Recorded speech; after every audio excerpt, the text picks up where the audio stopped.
ونؤمن به من شرور أنفسنا ومن سيئات أعمالنا. من يهده الله فلا مضل له ومن يضلل فلا هادي له. أشهد أن لا إله إلا الله وحده لا شريك له وأشهد أن محمدا عبده ورسوله. أما بعد.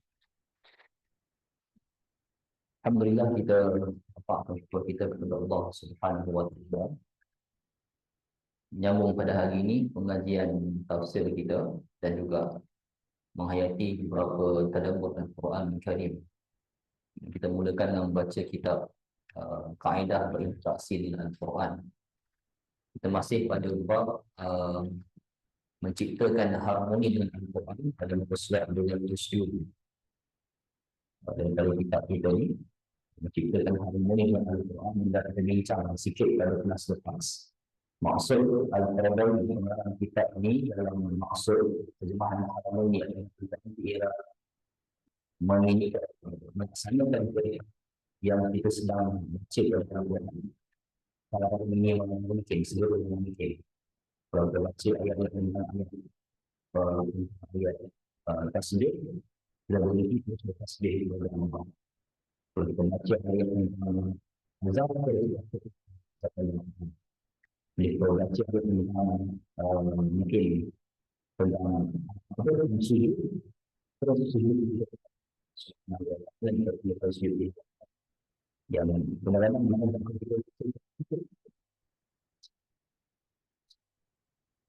kita tidak perlu sujud. Kalau kita sujud, dibaca ayat surah Al-Alaq tu pas fasjud waqtarib kan.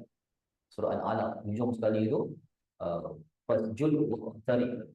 Dia yang baca dia tak sujud kan, tapi kita yang dengar, dan kita menghayati, kita sujud kepada Allah, boleh sujud, tak apa. Jadi cara terus sujud, mana kiblat terus sujud, tak payah terus sujud. Maknanya bacaan dia sama baca tasbih subhana rabbil a'la boleh, atau baca sajadah wajhil ladzi khalaqahu wa syaqqa sam'ahu wa basarahu, yang macam-macam sujud tilawah kita buat masa sujud. Jadi banyak ayat mengingatkan maksud kita terus laksanakan perintah tu kadar minima yang boleh. Kalau tengah-tengah solat kita baca ayat sujud, kita terus sujud. Kalau tengah-tengah solat kita baca ayat tasbih, terus tasbih pada Allah. Okey, jadi perenggan yang bawah sekali itu Imam Az-Zarqashi berkata dalam kitab Al-Burhan, ketahuilah bahawa sesiapa pun yang diberi pengetahuan tentang Al-Quran oleh Allah, maka dia harus boleh merasakan sentuhan nikmat. Kerana Al-Quran merupakan mukjizat yang paling agung yang kekal mengiringi kekekalan Islam. Mengingat beliau adalah penutup para nabi dan juga rasul, berhujjah dengan Al-Quran berlaku untuk setiap waktu dan juga tempat. Kerana ia merupakan kalam Rabbul Alamin dan merupakan kitab Allah yang paling mulia. Siapa pun yang mempunyai pengetahuan tentang Al-Quran hendaklah melihat bahawa Allah telah melimpahkan bertindak baginya yang, dan bukan sebagai hujah atas diri dia sahaja. Okey, jadi Syekh Az-Zarqashi ni dalam kitab dia Burhan, dia nak memberitahu siapa yang betul-betul tahu tentang Quran, dia mesti rasakan sentuhan nikmat, kerana Al-Quran ni mukjizat paling agung. Dia rasa nikmat Quran itu sampai mengamalkan Quran. Satu orang dah rasa sedapnya nikmat makan, dia nak terus makan. Lauk yang sedap pun. Macam juga orang dia dah rasa nikmat Quran, dia akan terus nak buat apa yang Quran suruh. Okey, Quran mengandungi permohonan perintah, mengandungi pencegahan daripada larangan, penyebutan khabar berbagai kaum yang harus menanggung hujah atas diri mereka, sehingga mereka menjadi pelajaran bagi orang yang hendak mengambil pelajaran. Orang yang nak pengajaran, dia akan punya. Orang yang just nak baca sahaja, dia tak ambil pengajaran, dia takkan dapat pelajaran daripada Al-Quran. Jadi mesti kita baca Quran sampai ambil pengajaran. Ketika mereka menyimpang, maka Allah pun membuat hati mereka menyimpang dan mereka pun binasa kerana kederhakaannya. Maka orang yang mengetahui keadaan mereka hendaklah waspada jika dia hendak derhaka, agar kesudahan dirinya tidak seperti kesudahan yang menimpa mereka. Jika orang yang membaca Al-Quran ingin mendapatkan ketinggian kedudukannya kerana dia berada di jalan kitab Allah dan hati terbuka untuk menerima lembaran-lembarannya, maka hendaklah dia menghentikan hal-hal yang hina dan melaksanakan amal saleh yang banyak caranya. Cara terbesar yang dapat membantu hal itu ialah membaca Al-Quran dengan sebaik-baiknya. Oleh yang demikian, perenggan ni penuh nak bagi tahu orang-orang yang seafdal orang yang baca Al-Quran ialah orang yang rasa bahawa Quran tu nikmat. Macam dia rasa makan tu nikmat, dia rasa cepat nak makan lagi. Macam tu juga dia rasa Quran tu nikmat, dia rasa cepat nak baca lagi, dia rasa cepat nak menuruti perintah, dia rasa cepat nak meninggalkan larangan yang Quran perintah. Dia rasa cepat nak buat benda tu. Tapi perasaan tu dia memang tak boleh nak dipaksa. Dia mesti berterusan dalam memahami sehinggalah datangnya satu perasaan dia nak melaksanakan perintah-perintah Allah pada Al-Quran. Okey, yang Allah sebut di tengah-tengah ayat tu kata pengarang kitab ni dalam surah Al-Muzammil ayat 4. Dan baca Al-Quran itu dengan perlahan. Ni wa'atil Quran tartila kan ayat dia kan. Kenapa kena baca perlahan? Sebab nak menimbulkan rasa masa untuk faham. Baca perlahan supaya dia semasa ada kefahaman yang perlahan sangat sampai tu dia baca 3 minit tidak. Perlahan. Alhamdulillahi Rabbil Alamin. Dia baca perlahan tu dia maksud dia baca dia kejam tu dia baca. Dia tak kejam untuk nak cepat habis. Sebagian orang dia nak habiskan separuh muka surat satu rakaat, dia kejar laju kan. Jadi sebenarnya tak payah laju. Kalau nak baca Quran satu separuh muka tu kalau lama sangat, baca 3 baris cukup dah. Kan, lagi 2 rakaat lagi rakaat tu baca 3 baris lagi kalau panjang sangat kan. Tu tak perlu laju untuk nak target satu rakaat separuh muka. Masa tarawih kita utamanya kan. Dia tak perlu imam tu tergesa-gesa nak baca satu muka satu rakaat sebab nak khatamkan ke apa tak. Tak perlu. Dia yang penting ialah baca tartil. Kalau ayat tu panjang tak apa, baca 2 ayat satu rakaat pun tak mengapa. Tapi kalau makmum semua hafiz Quran, makmum semua ustaz-ustaz lelaka kan, satu muka satu rakaat pun tak apa sebab mungkin dia dah ada perasaan untuk faham. Tapi kadang-kadang ustaz tak macam tu pun. Okey, jadi tak perlu rasa. Jadi Quran ni dia baca tartil. Warattilil Quran dan tartila, baca tartil. Kemudian dalam surah Al-Isra ayat 106 tu Quran dan Al-Quran itu telah kami turunkan dengan beransur-ansur agar kamu membacakannya perlahan-lahan kepada manusia dan kami menurunkannya sedikit demi sedikit. Ini hikmah kenapa Quran turun beransur-ansur. Tak turun sekaligus macam dalam Taurat, macam Injil. Sebab apa? Sebab Quran ni kan dia turun beransur-ansur sebab nak bagi faham satu peristiwa tu berlaku, turun ayat Quran untuk menjawab peristiwa itu, maka 2-3 hari kadang-kadang ayat tu lepas turun 2-3 hari sahabat faham ayat tu sahaja. Okay. Dia tak banyak surah melainkan surah Al-A'raf sahaja yang turun satu surah sekaligus. Tahu kan surah Al-A'raf ialah surah yang turun sekaligus. Semua surah turun satu surah turun serentak. Surah-surah lain semua turun sikit-sikit. Sikit-sikit turun ayat ni sikit, lepas tu padam. Ayat lain tak turun kan. Dia sikit-sikit sebab apa? Sebab nak menimbulkan faham kepada orang yang menerima ayat. Itu speciality ataupun keistimewaan Quran berbanding kitab-kitab yang lain yang turun sekaligus. Nabi Allah Musa ambil Taurat, turun semua Taurat sekaligus, bawa turun daripada Bukit Saina tu. Bawa turun dah Taurat dah ada sekaligus. Tapi Al-Quran ni dia turun sikit-sikit. Yang pertama mudah orang semua nak faham akan apa yang diturunkan, intipati ayat yang diturunkan. Seperti perkataan Quran ni, bila Allah sebut dia turun, Allah guna perkataan nazzala. Kalau Taurat dan Injil, Allah guna perkataan anzala, kan? Anzala. Surah Ali Imran, Allahu la ilaha illa huwal hayyul qayyum, nazzala 'alaikal kitab. Nazzala 'alaika, diturunkan. Dengan perkataan nazzal bermaksud diturunkan ansur-ansur pada engkau wahai Muhammad Al-Quran. Lepas tu Injil dan Taurat Allah kata wa anzala Taurat wal Injil. Anzala Taurat dan Injil pula Allah turunkan secara sekaligus. Kalimah dia adalah anzala, diturunkan sekaligus Taurat dan juga Injil. Quran pula nazzala 'alaika. Nazzala diturunkan beransur-ansur ke atas engkau wahai Muhammad.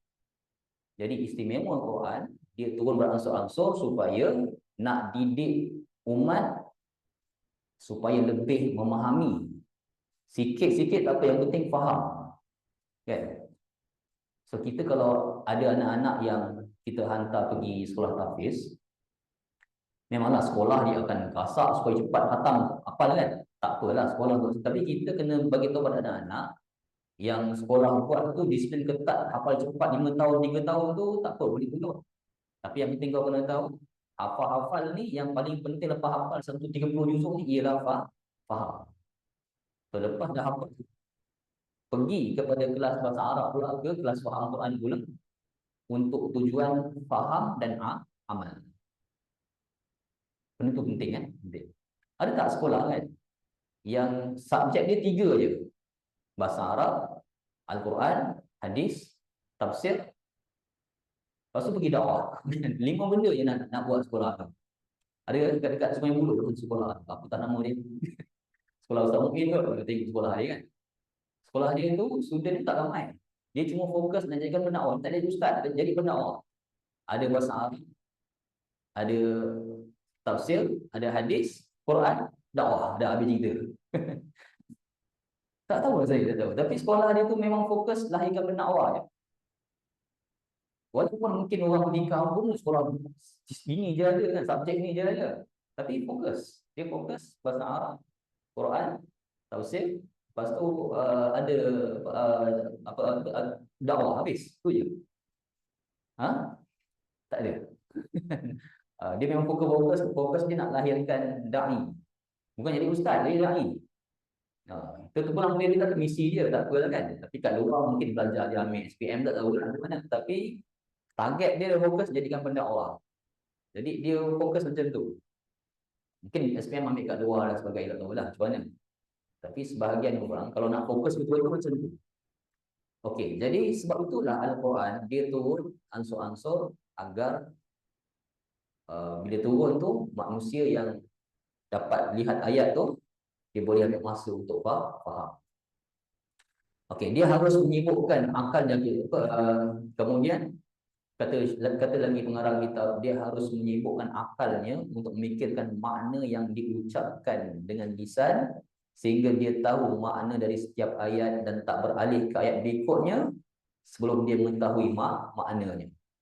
Jika tengok orang yang seafdal orang yang baca Quran kan, dia tak beralih baca ayat berikut, melainkan dia tahu makna ayat yang sedang dibaca kan. Oh, kalau macam ni kadang-kadang memang lambat nak khatam Quran. Sebab apa? Nak hadam ayat tu dulu, baru beralih mulut surat lain. Kita kalau baca Quran nak cepat habis lah. Cepat habis kan. Tapi sebagian orang dia baca Quran bukan nak cepat habis, nak faham makna, dapat habis faham baru beralih ayat.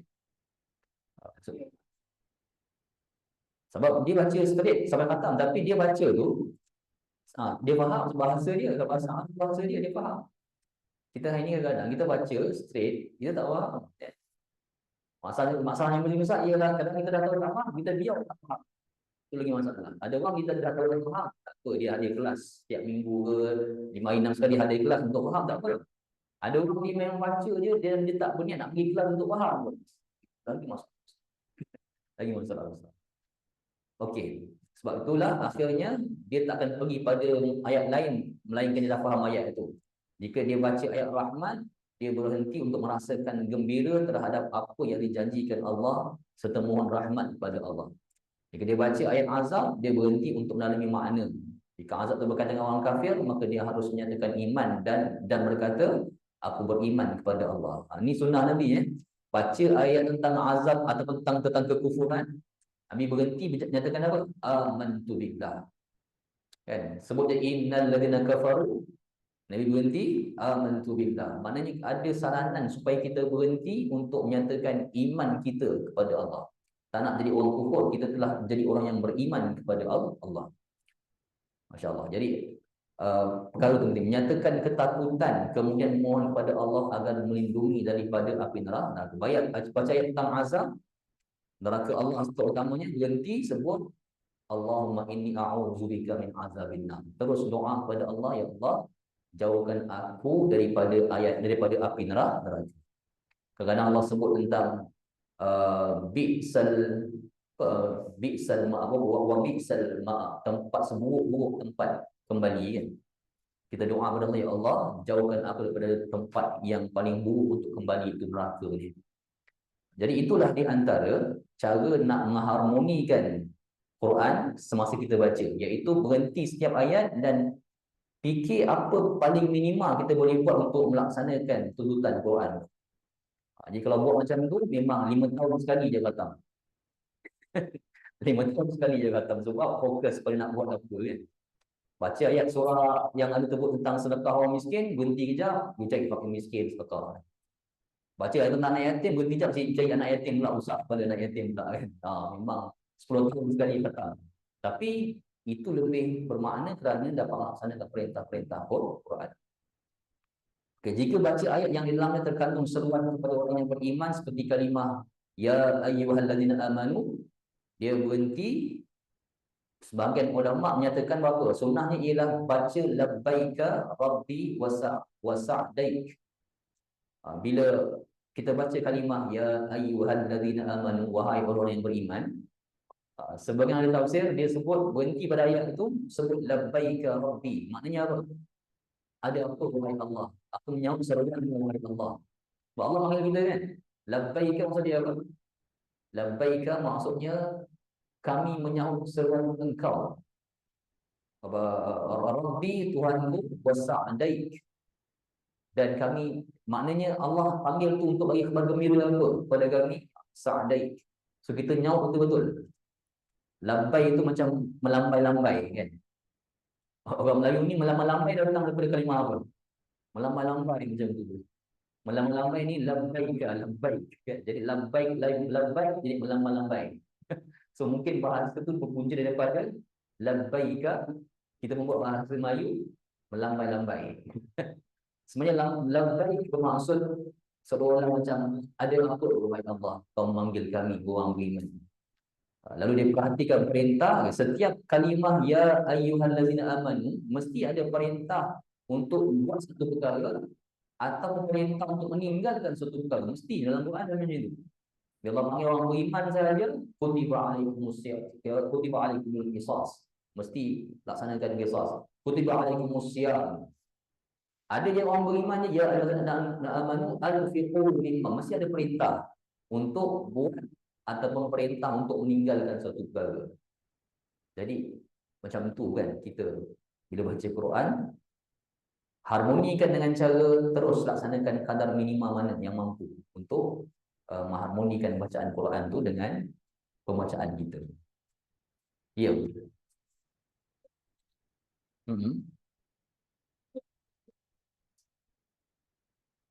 Boleh, boleh.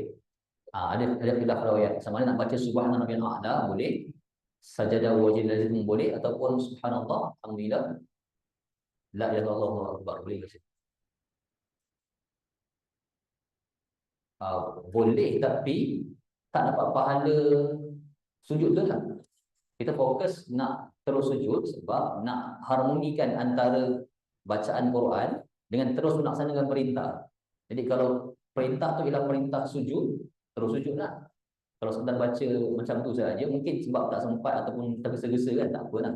Cari peluang lain untuk sujud, itu lebih baik. Itulah juga yang Nabi SAW pernah sunnahkan ketika dapat nikmat, kan? Terus sujud syukur tu. Pernah Nabi buat sujud syukur lagi lah. Sujud syukur ni lagi lah pula ringkas dan juga sangat segera untuk dibuat, sangat mudah untuk dibuat. Sebab sujud syukur tak perlukan kiblat. Kalau sujud sejadah ni kita kena kiblat kan. Sujud syukur tak payah kiblat. Dia dapat rasa nikmat saja terus sujud. Wuduk tak payah. Tak payah. Sujud sejadah tu dia at least tak wuduk tak payah, tapi kena menghadap kiblat sujud sejadah. Sujud syukur tak payah kiblat, tak payah wuduk. Tapi untuk aurat lah. Aurat kena tutup lah.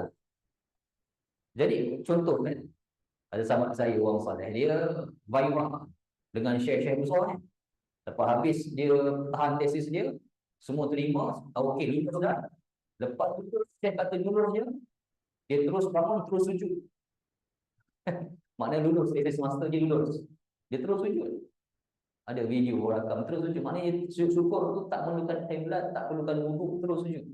Berita apa kita dengar gembira, sujud syukur. Lebih mudah. Maksud itu lagi immediately perintah yang nikmat kita dapat, terus laksanakan perintah Allah agar sujud. Okey, ya.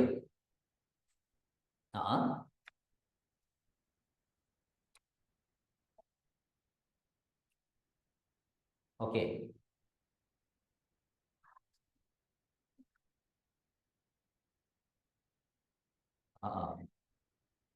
Eloknya dinding, tak menghadap orang kan.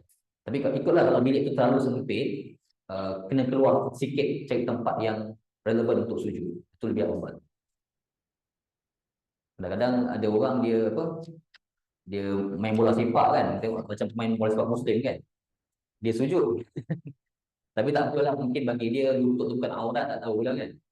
Mazhab Abu Hanifah, ada banyak mazhab yang menyatakan lutut tak aurat tu lama dia. Tapi kita rasa setakat gol bola sepak ni bukanlah sangat untuk sujud pun. Tapi mungkin itu akhlak orang Islam. Jadi orang-orang yang kufur tengok orang Islam sujud, mungkin bagi dia okey, bagi dia masya-Allah, tak apalah, bagus untuk benda tu. Bila di sudut-sudut yang lain, gol bola sepak je pun tak ada apa-apa. Tak sujud wah. Tapi tak apalah, dan itu akhlak yang ada. Alhamdulillah, baguslah. Okey, hari ini kita tengok surah Al-Ikhlas. Surah Al-Ikhlas ialah salah satunya surah dalam Quran yang Assalamualaikum Ustaz. nama surah dalam surah. Assalamualaikum Ustaz. Salam. Sebelum saya bertanya Ustaz, ini Ustaz cerita mengenai membaca Al-Quran, memahami, dan Ya. katakan ada Ustaz sebut perkataan Al-Muqarrabin, itu adalah ulama ya Ustaz, yang betul-betul apabila membaca Al-Quran, dia tahu bahawa seolah Al-Quran itu bercakap dengan dia, ya Ustaz? Ya, betul. Okey. Nah, soalan saya ialah, kalau misalnya macam saya ada hajat yang besar Ustaz, now dikatakan oleh ulama bahawa kalau kita mempunyai sesuatu hajat, kemahuan, apa benda, kita solat. Sebab kita solat, kita bercakap dengan Allah.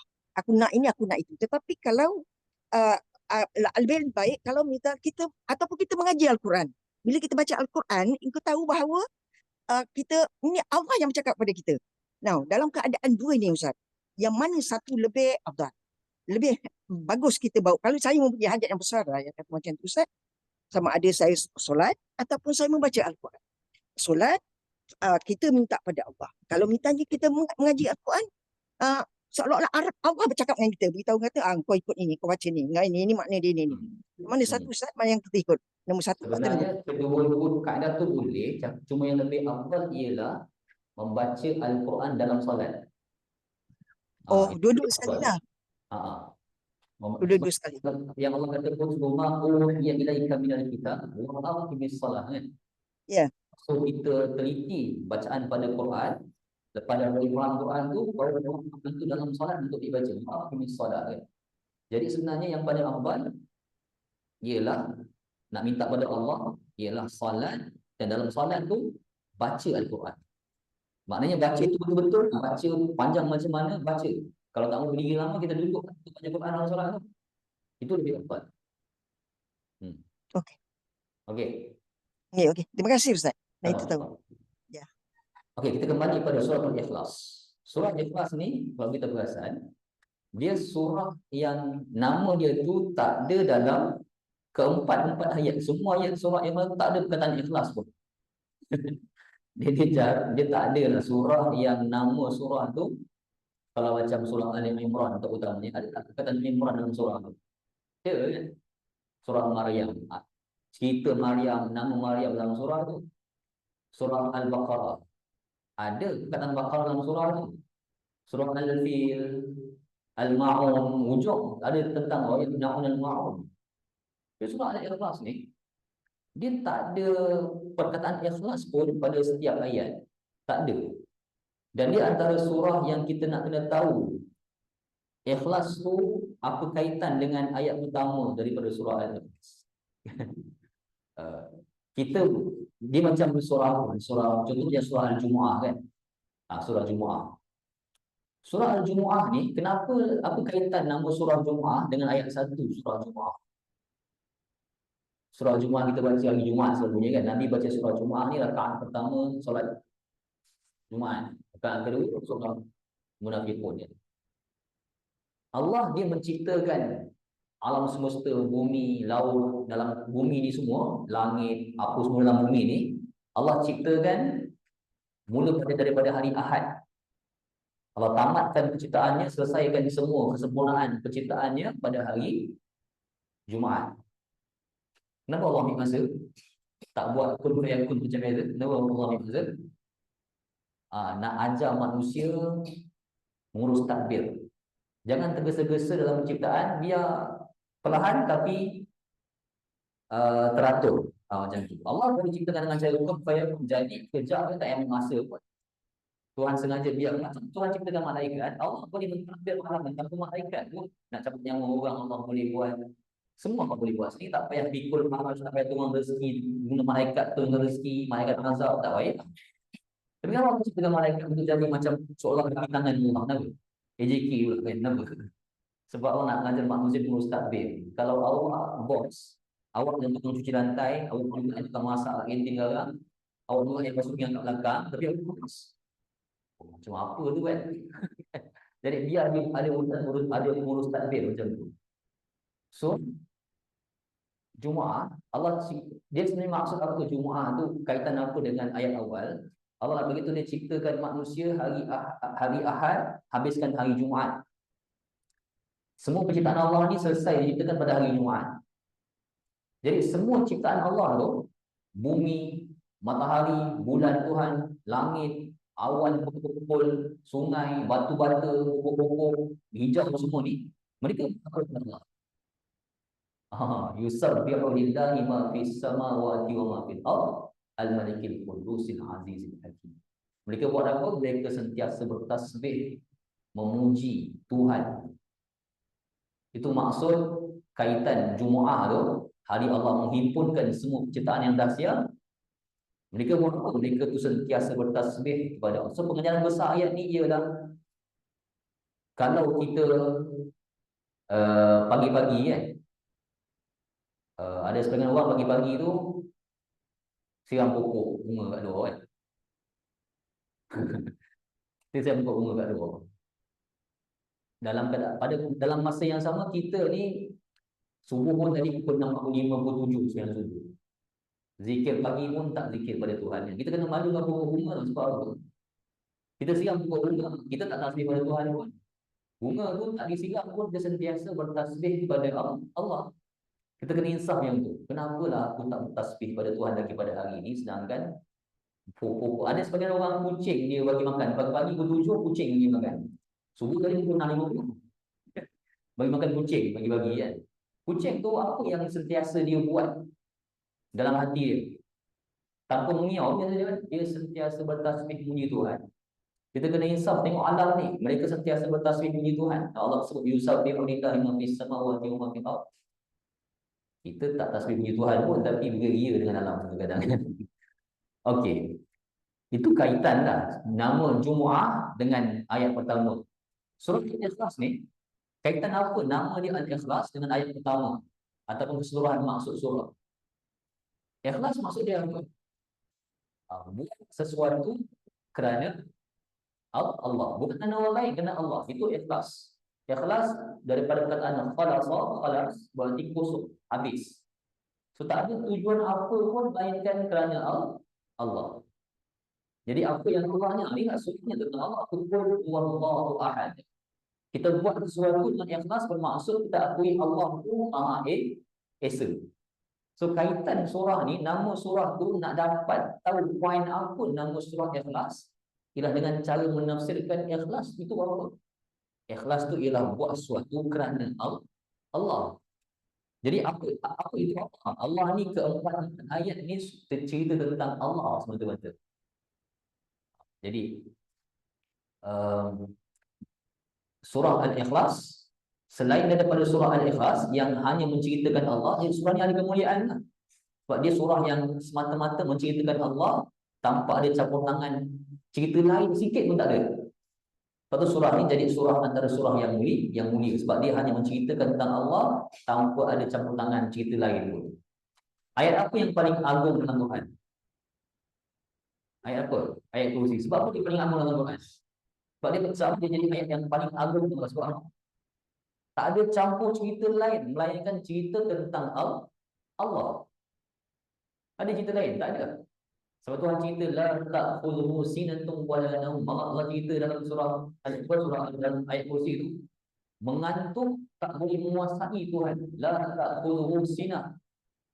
Mengantuk dan tidur tak boleh menguasai Tuhan. Maknanya apa? Maknanya mengantuk ni dia ada kuasa tak? Mengantuk ni kuasa tak? Dia berkuasa untuk nak haumkan orang mengantuk. Mengantuk orang tak boleh buat. Jadi mengantuk tu dia boleh menguasai seseorang. Allah ni tak boleh dikuasai oleh mengantuk pun sedikit. La ta'khudhuhu sinah wa la naum. Tidur pun ada orang, dia tidur tanpa mengantuk. Dia bagi je, tiba-tiba dia mengantuk. Dah tidur dah ada orang tu. Ada orang dia kadang-kadang tak nak tidur tapi mengantuk. Dia mengantuk. Bukan sebab nak tidur, sebab dia bosan dia mengantuk kan. Dia macam tu. Tuhan tak ada benda-benda macam tu. Allah cerita profil dia dalam ayat kursi, juga profil besar Allah dalam surah Al-Ikhlas. Allah cerita kenapa engkau kena buat kerja dengan ikhlas, semata-mata kerana Allah. Okey, inilah dia Allah. Maka Allah menceritakan kepada Rasulullah, qul huwallahu ahad.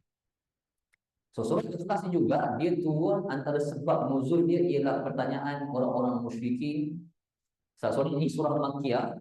Dia turun sebab Nabi SAW menjawab pertanyaan orang-orang musyrikin tentang, dia kata insif, dia kata sifatkan Allah yang kau bawa ni kepada kami. Nah, sifat Allah macam mana kan? Jadi Allah turun surah Ikhlas untuk menjawab persoalan orang musyrikin tentang cerita tentang Allah tu bagaimana.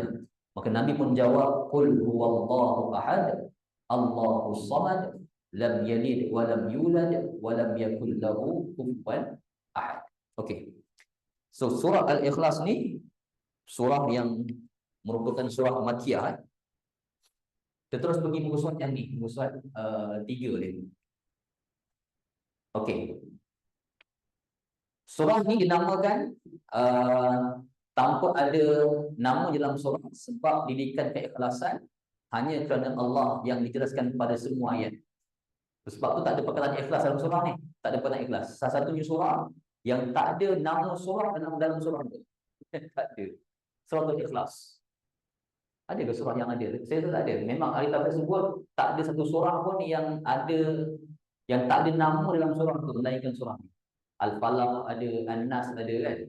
Al-Kafirun ada, Al-Masad, Al-Ma'un, semua ada. Al-Insyirah tu Alam Nashrah ada. Al-Ikhlas tak ada. Qul huwallahu ikhlas ke tak ada. Dia menandakan keistimewaan surah. Okey. Kelebihan surah Ikhlas ni membaca je 1/3 Quran. Sebab apa? Sebab Quran ni dia ada tiga bahagian besar. Satu bahagian ni ialah hukum hakam, dan juga satu lagi bahagian tentang ancaman dan juga balasan. Satu lagi bahagian tentang nama-nama Allah. Ataupun yang diperincikan oleh para ahli tafsir, Quran ni 3 bahagian. Satunya bahagian tentang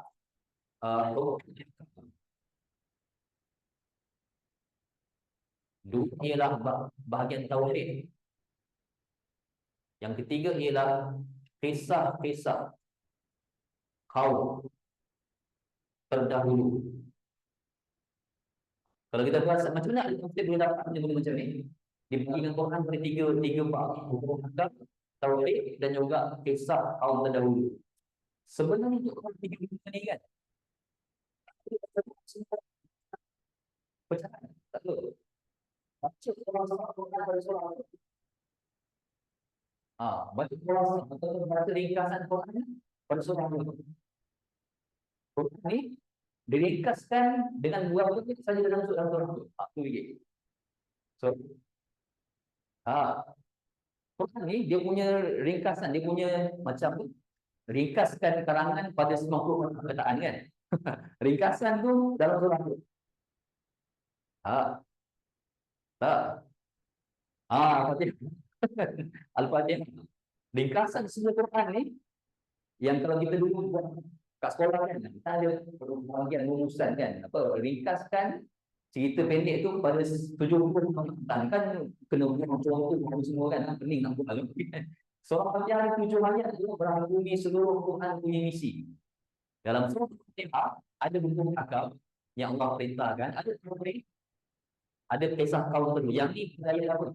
Yang Allah sebut al-maghdubi alaihim tu, dan juga al-dhalin, itu kisah kaum terdahulu. Tauhid ni ada pada Bismillah pada ayat 1 kan, ayat 2, ayat 3 kan. Hukum akal ni iyyaka na'budu. Ni ayat 4. Iyyaka na'budu wa iyyaka nasta'in. Iyyaka nasta'in. Nak minta pada Allah, nak beribadah pada Allah ni mesti cara yang Allah nak. Betul kata iyyaka, hanya pada Engkau kami beribadah. Ni firman Allah. Nak doa, nak minta, nak beribadah, nak semuanya ada ayat ni. Iyyaka na'budu wa iyyaka nasta'in. Tauhid ni ada pada banyak ayat 1, ayat 2, ayat 3, semua tentang tauhid. So Quran ni ringkasan dia. Kalau kita baca Quran, kita akan kaitkan dengan mana-mana ayat daripada ayat ni. Sama ada dia bincang tentang tauhid ke, tentang hukum hakim ke, tentang kisah kaum terdahulu untuk nak bagi pengajaran kepada kita. Okey, jadi kenapa surah Al-Ikhlas ni Nabi kata 1/3 daripada Quran? Sebab bukan baca dia dalam madani dia dah. Sebab baca surah Al-Ikhlas sahaja dah menceritakan tentang tauhid. Sebab tauhid 1/3. Hukum hakam 1/3 lagi. Campur lagi kisah kaum terdahulu 1/3 lagi kan. So dalam 1/3 Al-Quran. Jadi Nabi kata dalam hadis sebut 1/3 pada Quran sebab dia berkaitan dengan nama-nama Allah ataupun berkaitan dengan tauhid. Nama Allah ada 99 kan. Kalau banyak nama berarti dia terlampau hebat. Kita ada berapa nama? 3, 4 je nama kita kan. Ada paling tinggi nama apa yang ada? 4 nama. Muhammad, Abdullah, Fahim, Nuruddin. Kawan saya anaknya nama Muhammad, Abdullah, Fahim, Nuruddin. Ada 4 nama. Bin Saifuddin satu je. Kadang-kadang kita nama 3 je, tapi Allah ada 99 nama, paling hebatlah. Okey. Menyintai salah satu nama ni jalan ke syurga. Membaca 10 kali Al-Ikhlas, maka Allah membina untuk membaca itu di istana dekat dalam syurga. Baca 10 kali dengan teliti, dengan faham, dengan penghayatan. Allah binakan untuk dia istana dalam syurga. Siapa sahabat yang terkesan dengan benda ni? Yang Nabi tahu dulu. Nabi kata Allah binakan untuk, dalam beberapa riwayat Nabi kata Allah binakan untuk kau istana di syurga. Sebab kegemaran dia ialah, saya lupa nama sahabat ni kan, bila dia dah menghayati surah Al-Ikhlas ni, akhirnya dalam setiap salat dia baca surah, dia baca Fatihah. Rakaat pertama baca Fatihah, baca surah kan. Setiap rakaat lepas dia baca surah, dia sentiasa hafalkan semua surah yang dia baca dengan membaca surah Al-Ikhlas. Contohnya macam dia baca, dia takbir, dia baca bismillah, baca iftitah, baca Al-Fatihah. Lepas tu dia baca, mungkin dia baca surah Al-Ma'un kan. Lepas tu dia baca Al-Ma'un, dia baca Qul huwallahu ahad, Allahu samad. Sebab dia terlampau cinta dengan makna surah ni. Kalau macam tu kan. Rakaat kedua dia baca surah Qul, dia baca surah Al-Ikhlas ayat 1 ke 5 ke. Nak sebelum dia mesti baca Al-Ikhlas. sama konflik. Sama pun saya di konflik nah, jadi nasi pagi soal yang berarti sama ada berasa jadi ngaji sama. Pasal akan kita seorang ni dia jadi imam, surah setiap rakaat mesti dia habiskan dengan surah Al-Ikhlas. Tapi baca surahnya dia baca bismillah lagi baca surah Al-Ikhlas. Baru Nabi jumpa dia tanya pada dia macam tu. Dia kata aku terlampau terkesan dan juga penghayatan kepada surah Al-Ikhlas ni dia rasa macam lain macam. Dia rasa nak baca juga sebab nak menghayati Allah tu macam mana. Nabi tepuk bahu dia, kat belakang dia tepuk. Nabi kata bagi engkau istana-istana dalam syurga Allah berkat kau. So Nabi izinkan satu perbuatan bukan bid'ah tapi Nabi izinkan itu bermaksud dia tak wajib untuk orang lain, dia wajib untuk diri dia sendiri. Tak apa, boleh. Kan? Boleh, tapi bukan sebab cintakan kependekan surah ni selesai untuk nak baca. Cintakan penghayatan surah ni. So dia orang Melayu lagi pendek, dia cintakan kependekan surah ni. Bukan cintakan makna surah ni. Dia cintakan kependekan dia. Macam sebab ada kalau tak kenapa dia suka baca. Dia menyintai makna surah tu menyintai kependekan surah ni. Kita baca surah pendek senang kan. Kuliah kan. Tak payah habis orang kita ni. Kuliah ada harap cucu tak kata yang aku ni dia kuliah pun kalau cucu kata macam tu malu. Okay. Jadi surah ini dia membaca 10 kali. Nampak Allah Subhanahu Wa Taala binakan istana dalam syurga. Dalam solat dia luar solat dia baca 10 kali dengan penghayatan betul-betul Allah binakan istana dalam syurga. Besar bermakna kalau macam Asia isteri Firaun tu kan Allah nak binakan istana dalam syurga untuk dia kan sebab perjuangan dia tu besar. Seorang yang menghayati surah Al-Ikhlas juga ada nilai besar sebab Tuhan nak binakan istana dalam syurga untuk dia. Okey. Dicukupkan pula untuk membacanya segala sesuatu bila dia membaca bersama-sama dua lagi surah iaitu Al-Mu'awwidhatain. Okey, baca 3 pula. 3 termasuk Al-Ikhlas kan. Qul huwallahu Qul a'udzu birabbil falaq, Qul a'udzu birabbin nas. Baca bersama 2 Mu'awwidhatain. Surah yang Qul a'udzu maka Allah Subhanahu Wa Taala cukupkan untuk membacanya segala sesuatu pada hari itu. So untunglah bagi siapa yang benar-benar membaca surah Al-Ikhlas. Baik. Okey. Ayat ni dia mula dengan katakanlah wahai Muhammad. Bermaksud ada orang yang bertanya lah ni. Bila ada orang bertanya, Allah Rasul Muhammad jawab dengan katalah wahai Muhammad kepada mereka. Orang tu ialah musyrikin. Dia tanya, dia kata amsik, sifatkan pada kami Allah yang kau kata macam ni. Kami kenal Allah ni sebagai orang musyrikin kenal Allah. Kenal orang musyrikin harus Tuhan kan? Jangan salah sangka. Orang musyrikin bukan. Dia bukan orang itu kan. Sebab tu nama mereka kadang-kadang agama. Orang musyrikin ada nama dia agama. Termasuk Nabi Muhammad bin Abdullah. Berarti ayah dia yang tak tahu dia agama Islam pun dah nama Allah kan. Hamba kepada Allah. Cuma orang musyrikin ini dia kenal Allah bukan macam cara Nabi Muhammad bawa. Dia kenal Allah sebagai Tuhan yang ada dia punya orang tengah iaitu berhala dia. Yang mereka kata wa ma na'budu illa surah apa ni? Linuqarribuna ila Allahil zulfa. Zulfa. Dia kata wa ma na'budu. Kami tak sembah pun berhala ni. Dia kata orang musyrikin, kami tak sembah berhala. Melainkan kami nak berhala ni dekatkan diri kami kepada Allah sedekat-dekatnya. Berarti orang musyrikin dia tu bukan berhala dia tu. Tapi dia anggap berhala ni ialah orang tengah antara Allah dengan mereka. Berhala ni orang tengah. Nak doa ke, nak sembah ke, nak berhala nanti bagi doa kepada Allah. Konsep itulah konsep syirik yang mereka pegang. Syirik dia ada 2 kuasa. Berhala dia Allah ni. Itu yang ni. Sekarang ni Nabi bawa konsep ketuhanan yang ada berhala, ada sembahan, ada orang tengah. Orang tengah ni biasa nak untung kan.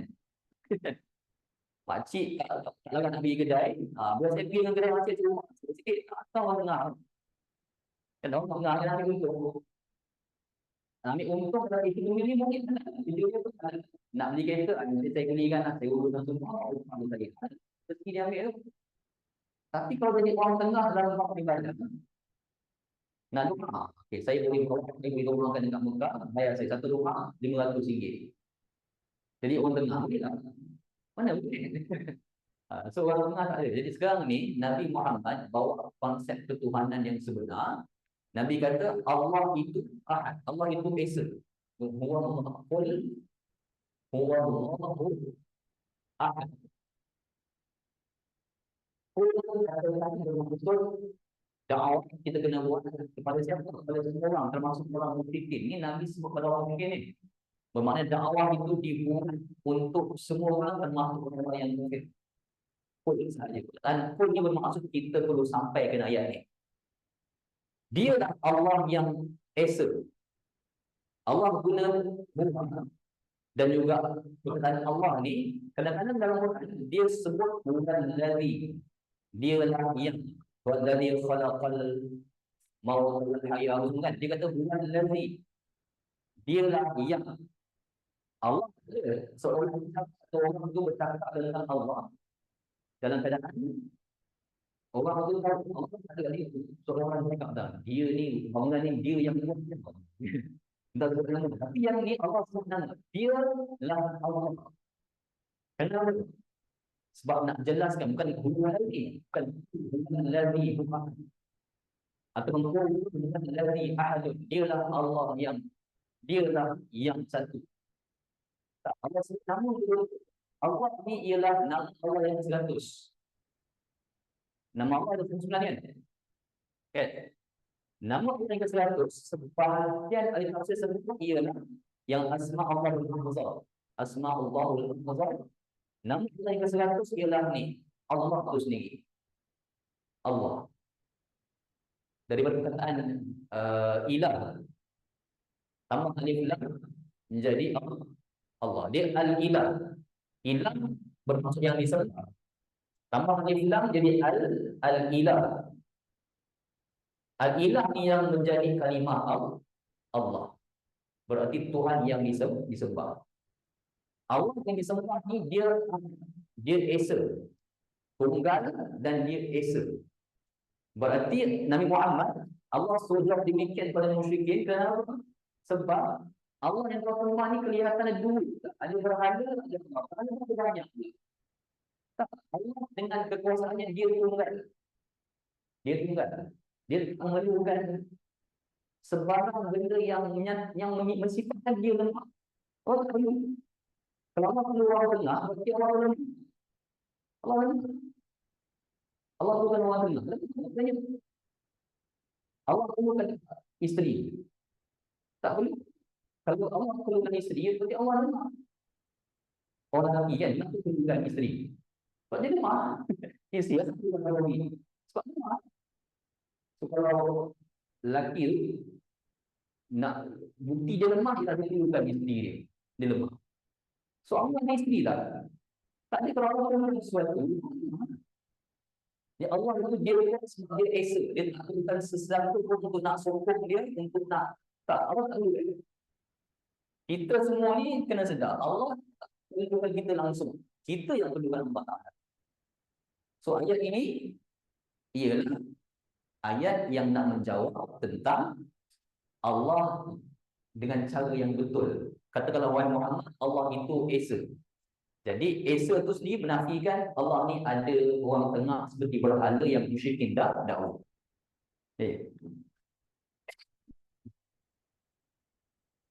Bertawassul dengan nama Allah boleh.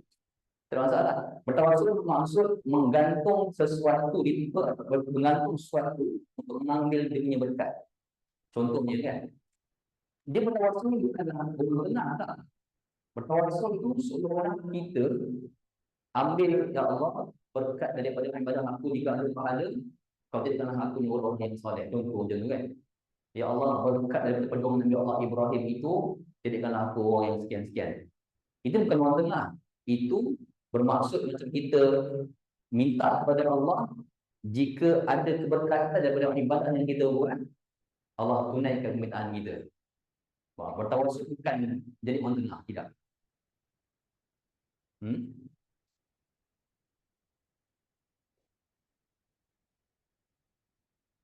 Boleh tak salah?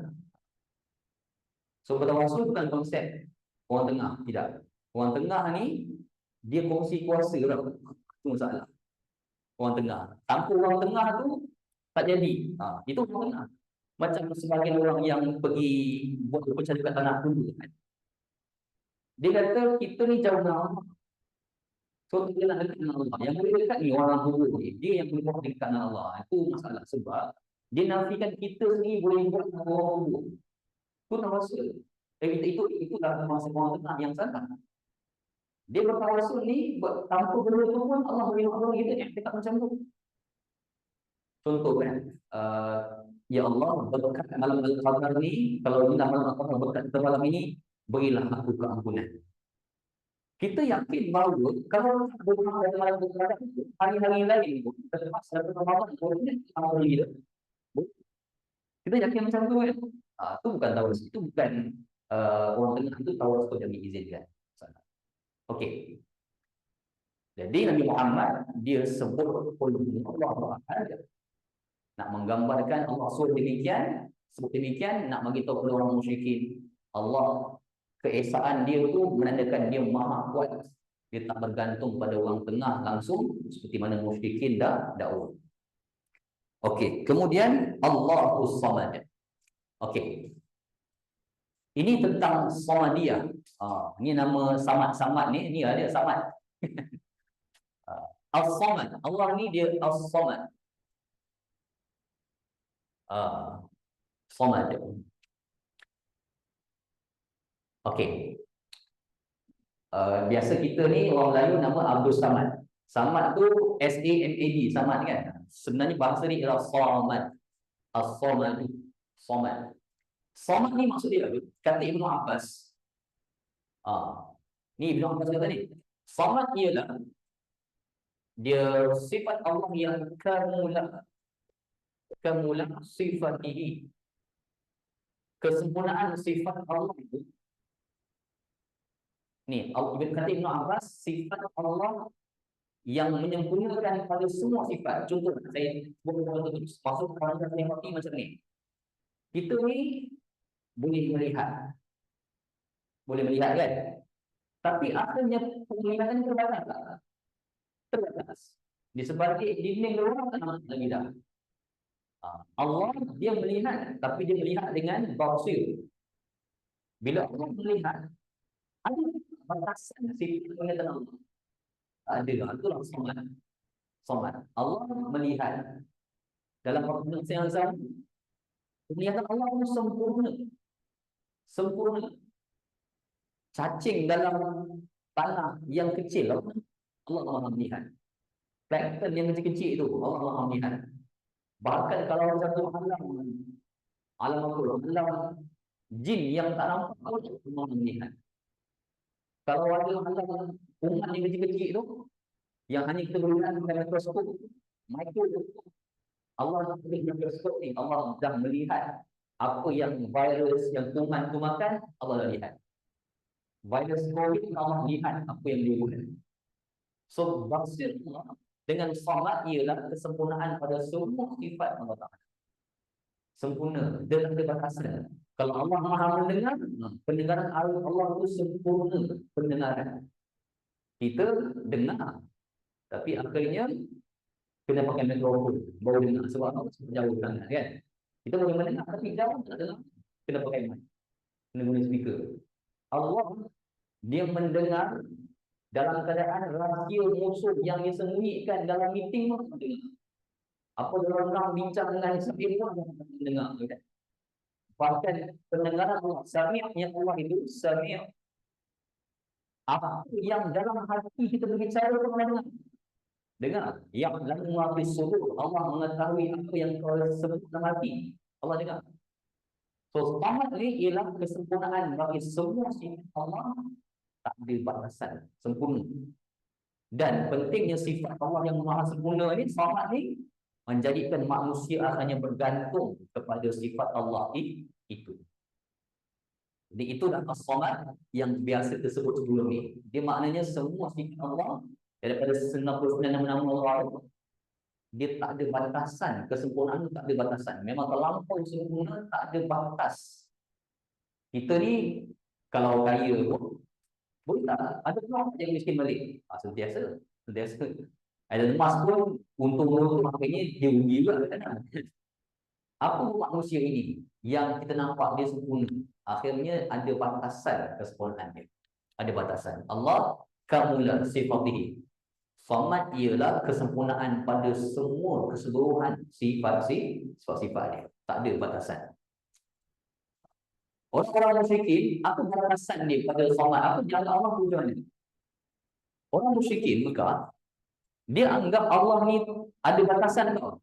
Dia anggap Allah ni juga ada batasan. Dia tak mampu buat apa-apa kepada manusia selepas manusia mati. Terbatas. Orang musyrikin tak ada kebangkitan. Dia tak percaya. Bagi dia, sangat. Dia tak percaya. Mati ni bagi orang musyrikin, mati dah habis. Habis cerita. Allah tak boleh nak hidup benda balik untuk nak adili dia balik, tak ada. Cerita hari kiamat ni kemarahan tak ada bagi mereka. Lepas tu surah An-Nahl tu, An-Nahl Azim, surah An-Nahl tu, Nabi bagi tahu kali pertama tentang hari pembalasan. So orang mungkin terkejut. Nak balas apa? Dia dah mati-mati lah. Dia tak percaya Allah tu berkuasa menghidupkan balik semua orang untuk diadilinya. Dia tak percaya dia tu. Jadi sebab itulah mereka menentang Nabi Muhammad akan konsep apa yang ketuhanan ini bawa dia lawan. Ini Samadiyah Allah Ta'ala. Sempurna. Jadi bila dah sempurna sifat tu, kesan dia manusia bergantung kepada Allah atas sifat kesempurnaannya. Okey, dikatakan Allah itu As-Samad berbetulan dengan surah yang merupakan satunya surah Ikhlas yang fokus pada Allah sahaja. Okey, yang ni satu hal lagi, lam yalid wa lam yulad. Lam yalid wa lam yulad. Okey, orang musyrikin juga tak terkecuali menuduh Allah ni ada anak. Tak terkecuali ya. Tak terkecuali. Okey. Kita kena tengok. Sekarang ini ada 3 kaum yang tuduh Allah ada anak. Siapa dia? Yahudi. Yang kedua Nasrani. Dan yang ketiga ialah musyrikin. Musyrikin juga tak ketinggalan dosa ni, iaitu tuduh Allah ada anak. Orang Yahudi dan orang Nasrani, Yahudi ni kita tahu, Yahudi dia tuduh Muzair anak Allah kan. Muzair. Yang Nasrani kata Nabi Allah ni Isa ada anak. Musyrikin dikata siapa anak Allah? Malaikat. Malaikat ni bagi mereka ialah anak perempuan Banatillah. Malaikat ni ialah anak perempuan Allah. Malaikat ni ialah anak perempuan Allah. Orang Nasrani, orang Kristian, dia kata Nabi Allah Isa anak Allah. Orang Yahudi, dia kata Uzair anak Allah. Kalau ni disebut oleh Allah dalam surah At-Taubah ayat 30. Cuba tengok surah At-Taubah ayat 30. Kita tak tulis sini, not mangkal ni tak tulis sini. Sekejap. Cuba tengok surah At-Taubah ayat 30. Bagaimana orang-orang Yahudi, Nasrani, dia menyatakan bahawa Allah itu ada anak. At-Taubah ayat 30. Wa qalatil yahud Uzair ibn Allah, dia kata ni. Ayat ni ialah At-Taubah ayat 30. Wa qalatil yahud Uzair ibn Allah. Uzair ibn Allah. Maksudnya anak Allah. Wa qalatil nasara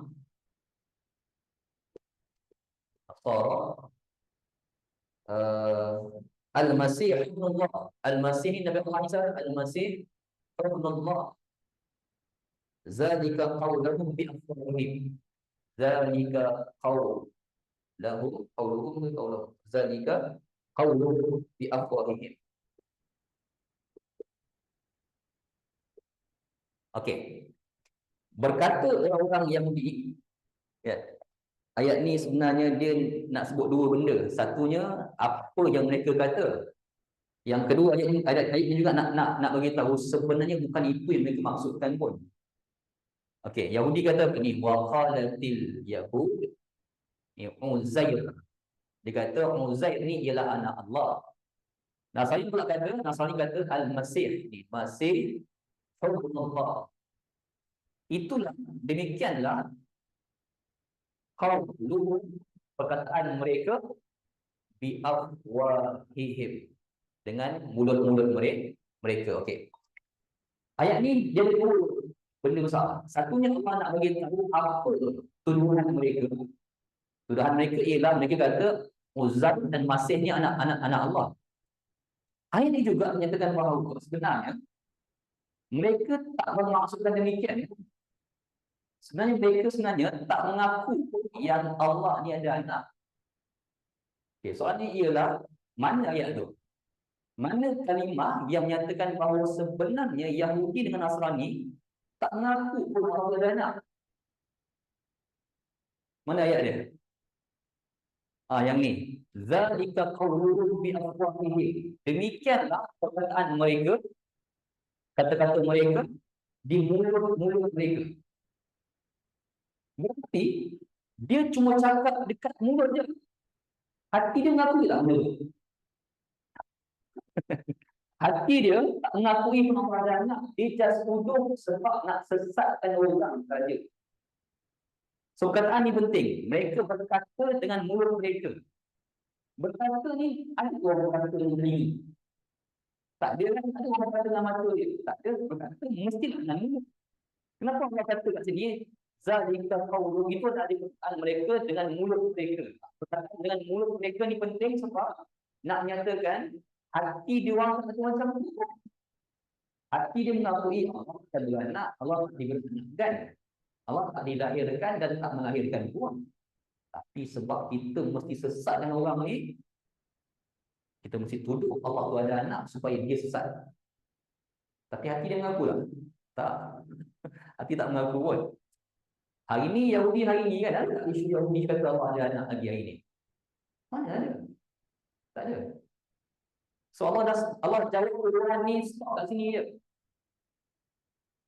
Allah tak ayat ni tak bermaksud Allah nak menjawab akan datang punya tuduhan. Tak ada pun. Nanti kita akan tengok macam mana ayat ni membuktikan bahawa Allah tak nak jawab tuduhan orang akan datang. Allah cuma jawab tuduhan orang Yahudi, orang musyrikin pada hari itu saja.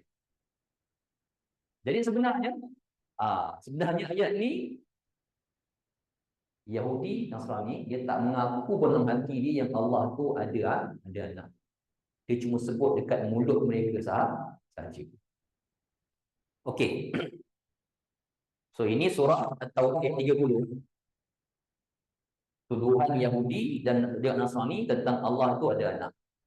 Okey, yang ni pula musyrikin ni pula tuduhan lagi. Dia tuduh Allah ada anak, iaitu malaikat ialah anak perempuan Allah. Hal yang demikian disebut oleh Allah dalam surah As-Saffat ayat 149. Surah As-Saffat ialah surah yang ke-37 ayat 149. Ayat dia berbunyi fastabtihim al-rabbika al-banatu walahumul banun. Astaghfirullahalazim. Orang musyrikin kan.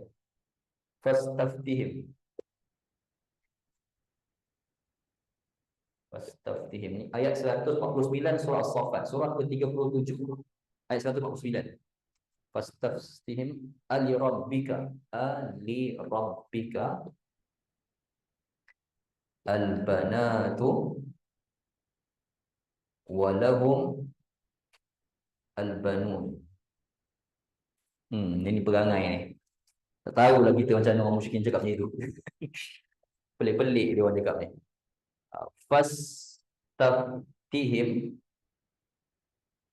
Ali rabbika al-banat banatu walahumul banun. Orang musyrikin ni terkenal dengan sifat tanam anak perempuan hidup-hidup kan. Tak suka anak perempuan. Bagi dia dapat anak perempuan ni macam tak melahirkan zuriat bagi mereka. So mereka dapat anak perempuan ni malu, muka ni macam kebiruan, macam malu dapat anak perempuan. So mereka kadang-kadang zaman-zaman jahiliah dulu mereka tanam anak perempuan hidup-hidup. Jadi sebab dia tak suka anak perempuan, yang anak perempuan tu dia bagi Allah, malaikat bagi Allah. Dia kata malaikat ialah anak perempuan Allah. Ni dia ali rabbika al-banat. Dia bagi orang-orang musyrikin ni, adakah kenapa kau faham dengan cara kau bagi Allah anak perempuan dan kau ambil anak lelaki, al-banun anak lelaki, wal-banun dan kau mengambil anak lelaki. Yang dia suka anak perempuan dia bagi Allah, yang dia suka anak lelaki dia ambil. Ini tak tahulah apa yang melahirkan dia perangai macam tu. Jadi mereka bertanya kepada kau wahai Muhammad, pada mereka itu, adakah mereka membagi Tuhan ni dapat anak perempuan dan mereka dapat anak lelaki? Ni tak tahu sikap apa yang dia jadi macam tu orang musyrikin. Okey, jadi orang musyrikin juga ada isu yang dia menuduh Allah ni ada anak, iaitu malaikat. Para malaikat ni ialah anak perempuan Allah. Okey, jadi Allah jawab pada ayat ini, Allah lam yalid, tidak melahir, walam yulad, dan Allah juga tidak melahir dan tak dilahirkan. Allah tak mengandung untuk lahirkan anak. Allah sendiri pun tak ada orang lahirkan dia. Okey. Dan kalau Allah tu dia samad, Allahus samad kan. Tadi kita bincang Allahus samad.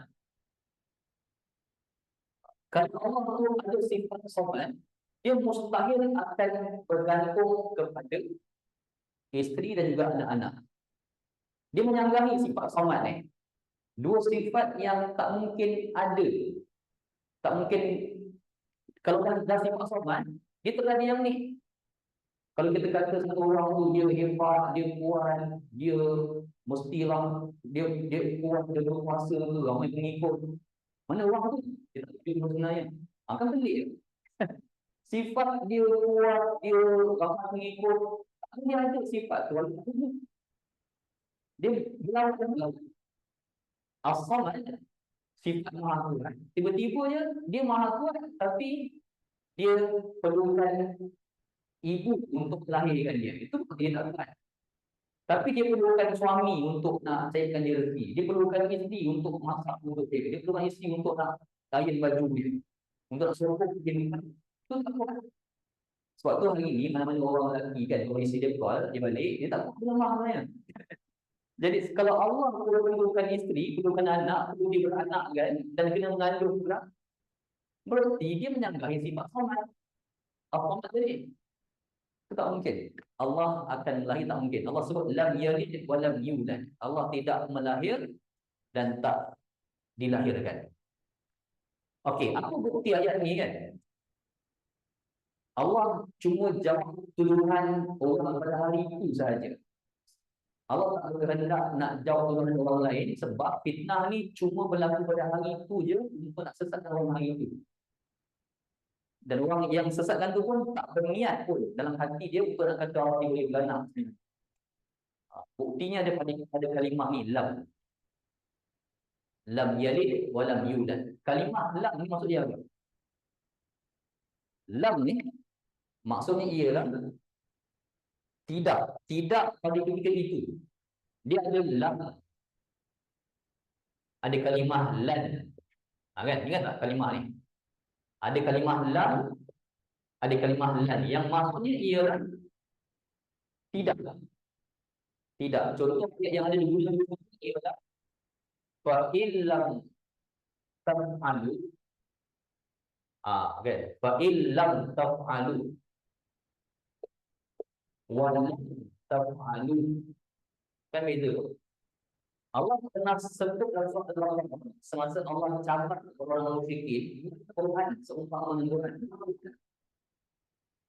Masa Allah sebut orang musyrikin sebagai Quran yang seumpama, yang hebat macam Quran yang ada ni, Allah kata fa in lam taf'alu, kau takkan boleh buat. Ni takkan boleh ni lah, kau tak boleh buat. Dan selama-lamanya kau, Allah kata illam taf'alu. Sekarang ni jelas kau buat ayat itu. Allah kata musyrikin tak boleh buat. Allah kekalkan campurang ni selama-lamanya. Allah kata kan datang mana-mana orang cuba dalam berarti selama-lamanya kau boleh buat. Akan datang kau tak boleh buat. Akan datang semisal orang musyrikin ke, orang kafir mana ke, nak buat satu kitab yang semisal hebat Al-Quran, perkataan boleh. Yang ni sekarang ataupun ketika ayat itu berlaku musyrikin, yang ni akan datang selama-lamanya. Lam kan, lam kan. Okay. Ayat ni guna lam. Dia guna lam. Bermaksud dia just menafikan pada ketika itu sahaja. Penafian fitnah orang yang kata Allah boleh beranak dan Allah ni beranak kan. Allah tak berkehendak nak nafikan orang akan datang punya tuduhan. Bukti dia hari ni kan, ada ke musyrikin buat isu orang musyrikin ke orang Yahudi ke buat lagi mainkan isu orang ada anak lagi? Ada tak? Segmen baru? Tak ada. Yang ada ialah orang yang tak sesat tu mainkan isu yang sama. Dia tak ada satu golongan lagi yang muncul buat lagi dalam baru yang Allah beranak. Tak ada. Sampai hari ni. Sebab Allah tahu, Allah bilang lam yalid wa lam yulad. Oh, ini bukti kan Quran yang mukjizat tau. Kalau orang dah tahu ayat ni kan, kita Quran. Ada orang tak ada lagi hari ni. Cabaran Allah ni terbuka. Terbuka sampai sekarang tak ada orang lagi yang baru tak ada ubat. Allah tahu tuduhan ni just nak menjawab tuduhan orang yang dulu je. Orang datang tak terlibat benda. Sebab Allah guna lam. So fitnah tu dijawab pada ketika itu sebab orang datang takkan fitnah Allah demikian Allah tak. So ada banyak sabaran Allah yang dibuka sampai sekarang ni. Tak ada orang yang tercapai dengan ayat ni kan. Dulu Abu Lahab kena, Abu Lahab dia dah kena tapi tak perasan kan. Allah turunkan surah Al-Masad tu kan. Fi jidha hablum min masad. Surah Al-Masad tu kan dia sebab Abu Lahab ni ada di neraka kan. Abu Lahab boleh sedikit sikit. Apa tu? Dia buat apa Islam kan? Buat apa Islam, buat iman. Dia boleh nafikan dakwah Nabi Muhammad dengan cara tu. Allah dah sebut Abu Lahab dengan bini dia sekali. Apa kata? Allah, saya akuilah Allah ni suruh Allah, saya menyembah Allah yang satu percaya Allah tetap. Tapi Rasulullah, sekarang kenapa nama saya dalam Quran lagi? Kata saya hari neraka. Kalau sekarang dah kita Islam. Habis dah orang lagi. Abu Lahab Nabi kan, ayat ni bukan ayat Allah. Kita masuk Islam kan, kenapa orang so pening tak Nabi dengan para sahabat nak jawab ni? Pening. Tapi dia boleh juga dulu. Dia boleh fikir. Kita boleh fikir. Sebab apa dia tu? Sutur lagi bukti mukjizat Tuhan. Allah tahu apa yang akan ada. Ada orang yang perangai dia lebih kurang tahu macam Abu Lahab. Namun dia orang dengan hak. Dia pernah juga baca Nabi Muhammad, dia pernah juga lawan Nabi Muhammad. Tapi tak pernah ada ayat yang kata tentang siapa Muhammad. Sebab Allah tahu akan masuk Islam. Allah tahu selama-lamanya Abu Lahab akan masuk Islam. Semua dia dapat mukjizat ayat itu. Insya-Allah besar. Ya. Dia tak kata tapi dia berkata tu di atas fitnah orang dulu. Dia tu fitnah orang dulu. So Allah nak jawab fitnah tu. Allah tahu fitnah macam tu. So Allah jawab dengan perkataan lam yalid. Orang dulu punya punca kan. Kalau Allah nak jawab orang dalam punya punca, Allah kata lam yalid wa lam yulad. Mungkin macam tu. Allah tak beranak sekarang dan Allah juga larang akan datang. Sebab Allah kata saja dalam nyerit walam yulad. Sebab Allah tahu Allah akan datang akan buat fitnah melainkan kesan fitnah wabun. Oleh last sekali walam yakun lahu kufuwan ahad. Okey. Lam yakun lahu ahad. Perkataan yang kita nak ambil untuk jadi fokus ayat ni ialah kufuwan ahad. Sebab saya sedar, saya rasa ada perkataan kita guna kufuwan ni. Kufuwan. Allah ni dia lam yakun lahu kufuwan ahad. Allah ni kuasa Allah sebanding langsung dengan apa yang kita boleh buat. Kufuwan ni ialah sekufu. Sekufu. Saya suka macam ni. Saya suka cari perkataan Melayu yang ada yang dah digunakan untuk Arab punya perkataan. Supaya senang kita jumpa. Kenapa ada isu kita ni sekufu? Itu kahwin tak sekufu lah aku rasa. Sekufu macam tak setara kan.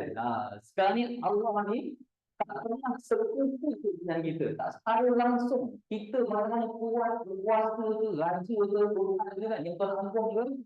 Adakah orang kita dah seanggung Tuhan? Tak.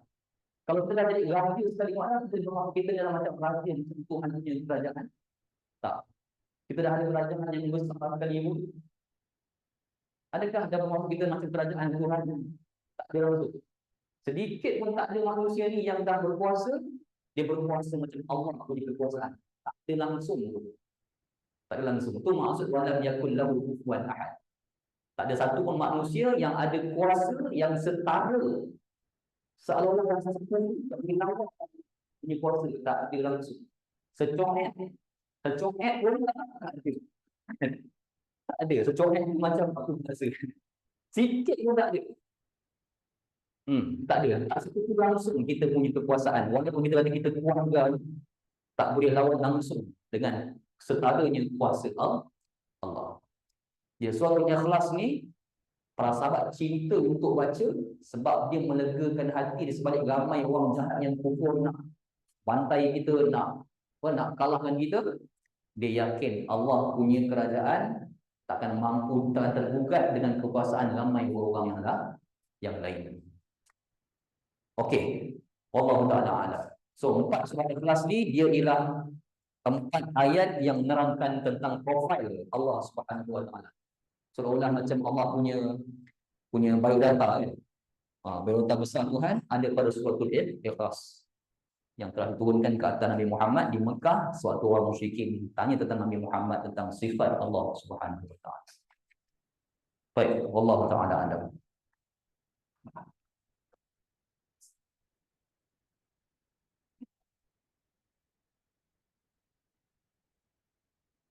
Bismillahirrahmanirrahim. Alhamdulillahirabbil alamin. Wassalatu wassalamu ala asyrafil anbiya'i wal mursalin wa ala alihi washabbihi ajma'in.